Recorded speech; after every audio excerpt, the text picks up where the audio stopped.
And showtime, ladies and gentlemen, welcome to the latest episode of the ChannelPro 5-Minute Roundup. A look at news, trends, and tips for the SMB channel in 5 minutes or thereabouts.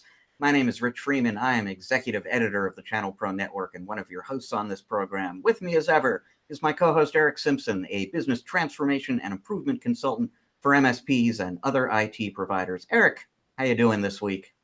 I'm doing great, Rich, here in sunny Southern California. Where might you be this week? Well, you know what? It looks a lot like I'm in my office in Seattle, but in point of fact, as people are viewing this, I am in sunny Northern California on vacation in wine country with some friends. So we are pre-recording this. I will point out, because this is very impressive and shows that Eric goes the extra mile. We're recording this more or less immediately after the last episode of the show, and yet, Eric, you're wearing a different shirt. Yeah, I don't know what happened. I blinked, and all of a sudden, I had a costume change. So what do you know? I like it. I like it. Going the extra mile. This is what we're all about here on the 5-Minute Roundup. Yep. Well, so what we're going to talk about this week, given that I am actually away on vacation as you are viewing this, is something that appeared in the July issue of ChannelPro and went up on our website last week and is worth diving into a little bit. And I'll give credit where it's due. This was inspired by a reader and a ChannelPro named Ed Correa. Works in Northern California, actually. And he approached me at one point in time and said, you know, there are so many vendors buying other vendors in the managed services world, so many private equity investors buying vendors as well. It's hard to keep track of who owns who in the managed services world at this point. You guys at ChannelPro really ought to do an article about that. And in the end, rather than do an article about that, what we did is pull together a chart that actually maps out several years worth of acquisitions, M&A transactions in the managed services world. And we posted that as a download on channelpronetwork.com a few days ago. You will still find it there. It's called Who Owns Who in Managed Services. And that's what we're looking at this week, Eric and me. And you know what? There is something to be said about collecting all of this information in one place on one graphic and taking it in together. We have written articles about all of these purchases. But when you actually look here at this graph, as I'm looking at it right now, and you see Thoma Bravo, for example, a private equity investor very active in this space, and you can see that they have purchased earlier this year, in fact, ConnectWise. They own Continuum. They own Barracuda. They own a share still of SolarWinds. They used to own SolarWinds outright. They spun that off in an IPO, but they still own a bunch of SolarWinds stock.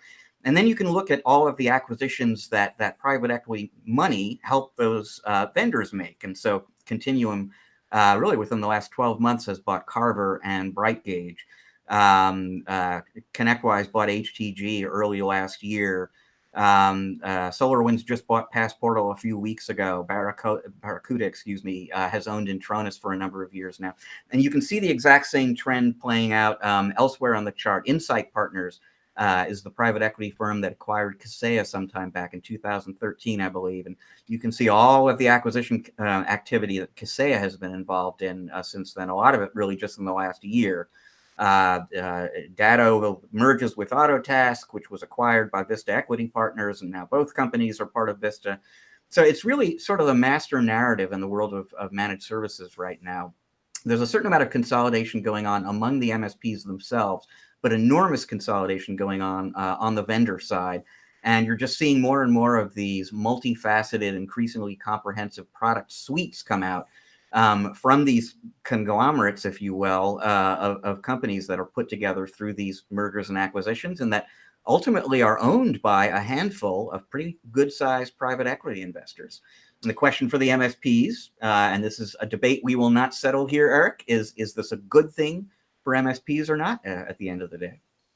Yes, the time will tell. Time will tell. I think, you know, if you look at it from one perspective, you can say it's healthy for the industry. I mean, it's, and as you mentioned, Rich, being able to visualize it the way that you've laid it out here in ChannelPro really allows you to kind of take a peek under the covers of the strategy as you look at what categories each of these acquisitions are falling into in kind of this master plan, if you will, of acquisition for some of these equity groups. It's really interesting and really gives you kind of a way to rate for yourself who you think is actually leading and who's catching up. And, I think that's really important, going back to your point about, is it good? Is it bad for partners?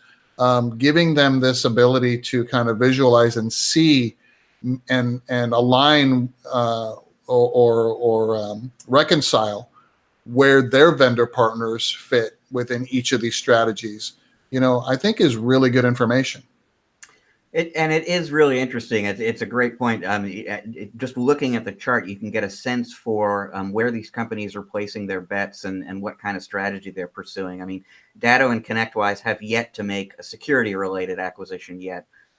We know that ConnectWise is actively shopping around. I suspect before too long we're going to hear about some security-related purchases there, beyond actually the smaller one they did when they acquired Sienna some months back. But on the other hand, there's definitely been a lot more security-related acquisition activity on the SolarWinds side. A lot of backup acquisitions by Kaseya. So you can kind of see how these different companies are assembling their suite and the strategy that they're pursuing, what they think is going to be most appealing to MSPs. The combination of technologies they think will be most appealing. Right, and then the discussion turns to how well are they integrating these properties together for usability and eliminating multiple panes of glass and things like that. So I think it gives, again, a really good set of data for partners that are engaged with some of these vendors, or maybe partners looking to engage with some of these vendors. It gives them some insight and some additional data points to consider in making these partnering decisions. So check it out, folks. It's on ChannelProNetwork.com. You may even find a transaction or two in there that surprises you. I was talking with a reader a few weeks back and casually mentioned that Carbonite has purchased WebRoot not too long ago. And I mean, this is a pretty well-informed guy, and it was a complete revelation to him. So take a look, see if there's anything in there that you didn't even know about, and just see if you can kind of see where the industry is headed based on these relationships. And speaking about relationships, Eric, time for your tip of the week, which has to do with maybe forming some relationships on a board. Yes. So this week's tip of the week is begin considering what your next intentional business improvement strategy may be. And my suggestion is to consider looking out for opportunities to join a board. It could be a board of a nonprofit, could be a board of another organization. But, I want you to really consider looking for opportunities to sit on a board outside of your current vertical, which is IT or technology.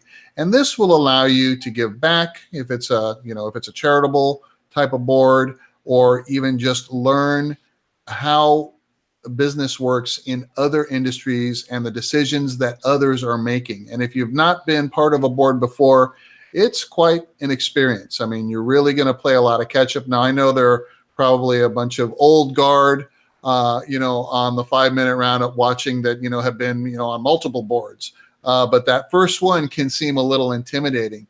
But find something that you can really cut your teeth on. I think it will help, you get to that next level of business acumen and leadership and just working. And I know that, Rich, we talk a lot about, hi, it's lonely at the top. People engage with consultants and coaches like me and others because, part of that is I'm able to really, be vulnerable and share and things like that because I don't have anyone else that I know that I can bounce these things off of or get advice. Sitting on a board is just an awesome opportunity to soak in the experience and acumen and expertise of others on the board while you get up to speed. And then over time, I know folks that are members of 2 or 3 or 4 boards, then you'll be able to give that back, in the future. It's one of those several wonderful ways, basically, to give and get at the same time, basically. And there's experience and there are relationships that you acquire, and those can be very useful in a number of different ways. And it's also a great opportunity just to give back in various corners of the world and in various ways. And so it's I hate to use the cliche, but it is a win-win scenario for everybody involved. You will take something away from it, and you will leave something behind that hopefully benefits others. Definitely, definitely. So check it out, folks. It's a completely different experience, and I'm sure that you will grow professionally from that. Well, that leaves us with time for just one more story this week. And boy, it's a sad one, Eric. I've got to say, PEDs, performance enhancing drugs, is there no end to the corners of our society that PEDs will poison? It turns out the answer to that may be no, because we just learned recently that an award-winning lamb is under investigation in Logan County, Ohio, after it was found with illegal drugs in its system. Performance-enhancing drugs for a competitive lamb, which was apparently given some diuretics, which I gather makes the muscles a little bit more lean when the judges are kind of checking them out in competition there. The poor little guy flunked a drug test, and now the Ohio Department of Agriculture is spearheading an investigation into him. I tell you, Eric, when even little lambs, and we're looking at a picture of the little guy here, he couldn't be more adorable. When even an adorable little lamb is taking PEDs, it's just a sad day. Lamb chop, you led us astray. Say it ain't so, lamb chop.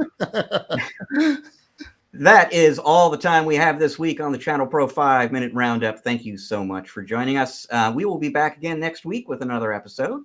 Until then, if you like the show, you want to take a look at some older episodes, make sure you are kept informed about the new ones. The thing to do is go to the ChannelPro Network channel on YouTube and subscribe to that.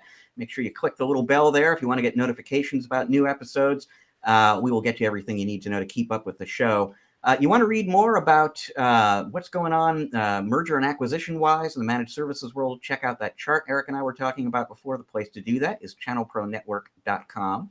And there's all sorts of great content going up there every day for you. To learn more about Eric and the work that he does with his clients, what you want to do is go to ericksimpson.com. That is ERICK Simpson.com.